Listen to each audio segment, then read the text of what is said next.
Hi, welcome back to the Pasolivo Kitchen Cuisine. My name is Noelle, and today we're going to be making a Mediterranean pasta salad. Super light and refreshing, great for summertime, and it's a great one to bring on like picnics, beach trips, things like that too. Alright, let's get started.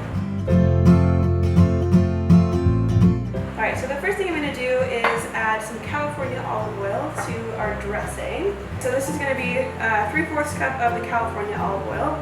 This one's super nice for dressings and stuff like this because it's got that kind of grassy, bitter flavor that pairs really, really well with all the veggies and stuff we're going to add to the salad. Next, I'm going to add 1/4 cup of our fig balsamic. Alright, next up is going to be 2 teaspoons of Dijon mustard.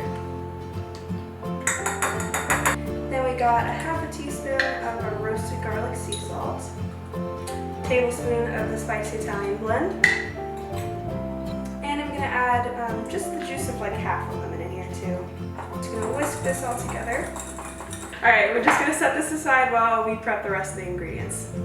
Alright, so while we got our pasta cooking on the stove, I'm going to go ahead and add all of the other ingredients into this large bowl here. Alright, so I got some of our Castelvetrano olives here. These are pitted, but you can actually remove the pit pretty easily if you just smash the back of one of the olives with a knife. It comes out pretty easily.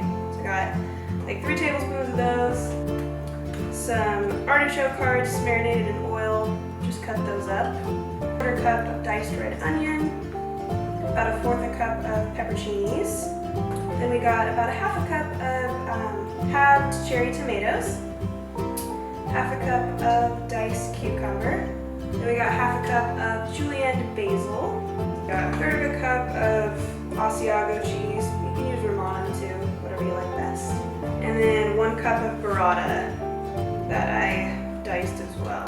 Alright, I'm also going to add about 1/2 cup of our Italian nut crumbs. I'm just going to eyeball this. Alright, so the pasta's done cooking. I'm going to sit with cold water just to cool it off. I'm just going to add it in here. Then just pour the dressing over the top. Just gonna toss this again and then it's ready to go. Alright, and there you have it, Mediterranean pasta salad.